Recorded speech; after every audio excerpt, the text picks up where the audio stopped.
Pandangan spiritual dalam bercocok tanam.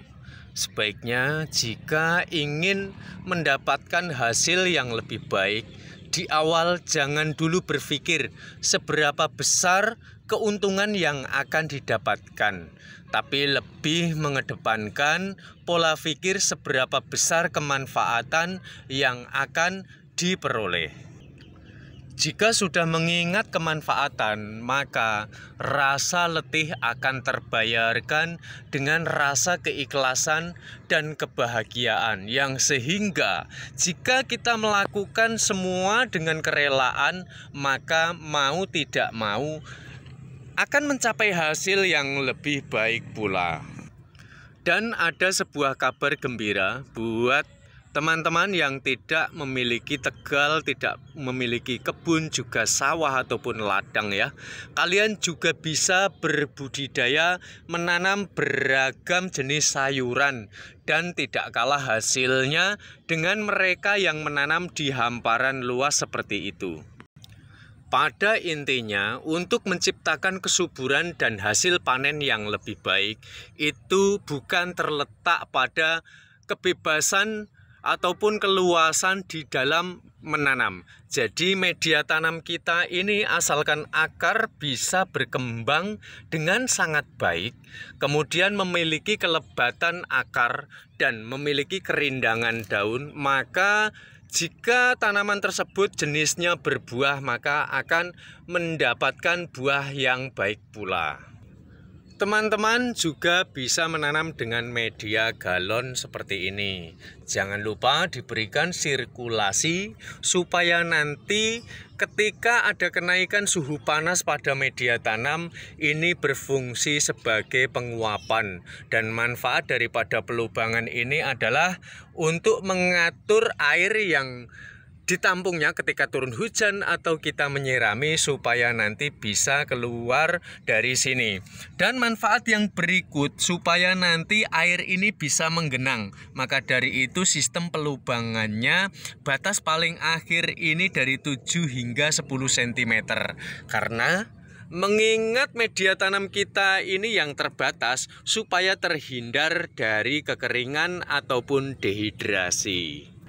Berbagi tutorial kalau tidak memberitahu dulu hasil buktinya seperti apa mungkin akan membuat ragu ya. Jadi mulai sekarang teman-teman kalau mau membuat media tanam, saya memiliki takaran yang handal supaya nanti dapat mencapai hasil panen yang lebih baik. Nah, teman-teman bisa menggunakan tanah ya. Tanah ini teksturnya tidak lengket. Lalu teman-teman juga dapat menggunakan sekam bakar dan kotoran hewan, ayam ataupun kambing, juga sapi boleh ya. Lalu takarannya 3 tanah ya, 3 ember tanah, lalu 1 ember sekam bakar dan 1 ember kotoran ternak. Nah, jika kita sudah mencampurkannya, maka media tanam kita ini akan tetap selalu gembur, juga tetap terjaga tingkat kelembapannya, sehingga akar akan mudah untuk berkembang, sangat lebat, dan kemudian akan membentuk batang dan dia akan dapat memiliki daun yang lebih cerah juga lebat pula. Karena mengingat fotosintesis ini di awal adalah karena daun pada tanaman ini menerima rangsangan paparan sinar matahari, sehingga akan terjadi pemasakan makanan yang disebut dengan fotosintesis. Nah, setelah itu maka akar akan menyerap seluruh makanannya sehingga nanti akan dapat memenuhi segala sesuatu yang dibutuhkan. Dan kita menanam jenis sayuran apapun, jangan lupa juga teman-teman, saya sarankan untuk menanam kangkung ya. Karena kangkung ini nilai keuntungannya sangat besar. Karena kalau mungkin jenis kayak bayam cabut seperti sawi ya, sekali panen harus melakukan penanaman kembali. Tapi kalau kangkung sekali panen maka dia akan muncul tunas-tunas yang baru, bahkan akan lebih lebat daripada panen yang pertama. Juga untuk kangkung ini panennya dari 21 hingga 35 hari. Jadi tidak boleh kelewat dari batas waktu tersebut, sebab nanti gagangnya akan menua dan kangkung akan memiliki tekstur yang keras. Lalu keistimewaan kita dengan menggunakan karung ataupun galon seperti ini, kita tidak harus mengganti kompos organik ataupun media tanam kembali ketika masa panen sudah selesai, karena nanti kompos organiknya tidak akan berhamburan, dia tidak kemana-mana dan tetap berada di media tanam seperti ini. Dan sangat berbeda jika kita menanam di hamparan luas ya, maka kompos organiknya ini akan hilang larut bersamaan dengan air, ada yang lari ke sana kemari dan ada juga yang meresap di dalam tanah, sehingga keistimewaan ataupun keuntungan kita menanam di wadah yang terbatas seperti ini teramat sangat besar. Dan lalu kita tidak perlu melakukan pemupukan ulang sampai masa panen selesai. Jadi caranya adalah ketika kita dapati tanahnya ini sudah mengering, mudah sekali untuk memadat ya. Ketika kita pencet-pencet teksturnya ini padat, maka kita lakukan penggemburan kembali dengan catatan yang penting tidak merusak akarnya.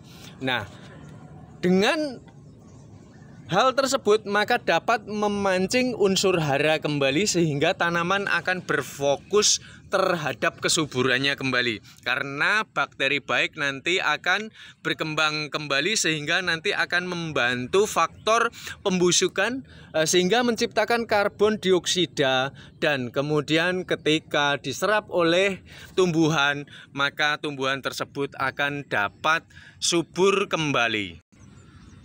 Dan perlu difahami cara perawatan berikutnya. Ketika kita sudah selesai habis kita menyemai, biasanya akan tumbuh di usia sekitar 1 minggu lah ya, atau 1 minggu lebih. Nanti akarnya ini akan tampak ya. Jadi di pangkalnya, di pangkal batang seperti ini, jika kita dapati akarnya itu tampak, maka kita harus lakukan penimbunan secara tipis-tipis supaya akarnya ini nanti dia dapat tertutup secara menyeluruh. Karena kalau kita biarkan maka nanti proses penyerapan pada saat pengolahan makanan tidak akan bisa maksimal. Dan perlu diingat juga, di dalam satu media tanam seperti ini jangan menanam ganda, karena nanti akarnya ini akan berebut makanan yang sehingga nanti tanaman kita ini tidak akan segera berbuah. Jadi di samping itu juga kalau tanaman terlalu berkerumun itu rentan sekali dengan serangan hama seperti ini ya. Maka kalian bisa menanamnya tunggal seperti ini. Nah, seperti ini ya. Sehingga nanti tanaman kita ini kalau jenisnya berbuah, dia akan segera berfokus terhadap pembungaan dan buahnya akan segera muncul.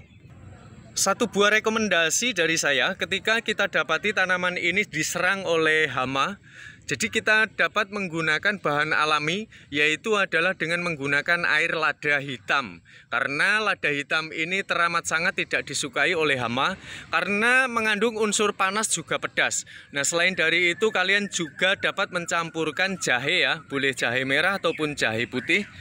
Kemudian ditumbuk dari keduanya, takarannya adalah ini ladanya ini 1 sendok teh saja yang dihaluskan, kemudian dicampur dengan beberapa gram jahe, lalu berikan 1 liter air dan kalian lakukan perebusan sampai mendidih, dan kalian pastikan nanti airnya ini sudah memiliki aroma yang menyengat. Setelah itu kalian saring dan kalian dapat menyemprotkan pada tanaman kalian. Dan kalau kalian mau juga ingin menjadikan sebagai insektisida, kalian dapat mencampurkan dengan menggunakan pandan.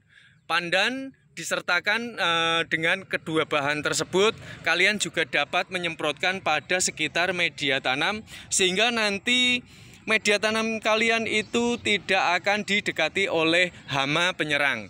Nah, saya rasa pencegahan akan lebih baik daripada mengobati ya. Sebaiknya saya anjurkan jika kalian ingin menyemprotkan jenis kandungan tersebut ini dilakukan 1 minggu sekali. Akan tetapi kalau kita dapati nanti tanaman kita diserang oleh hama, maka kita perlu menyemprotnya 3 hari sekali. Nah, biasanya kalau pada kacang panjang itu hitam-hitam seperti ini ya, ini banyak sekali. Ini memang sudah dari dulu kala penyakitnya kacang panjang itu seperti ini. Baik teman-teman, saya rasa semuanya sudah saya sampaikan ya. Dan untuk pertemuan akhir ini, jika kalian menanam jenis tanaman yang rambat, saya rasa kalian daripada mencari rambatan, kalian dapat menggunakan benang seperti ini ya, daripada menebang bambu ataupun kalian menggunakan kayu dan bahan yang lain. Lebih baik kalian dapat mengakalinya dengan menggunakan tali-tali yang jenisnya kuat. Baik, kita jumpa pada pertemuan berikutnya.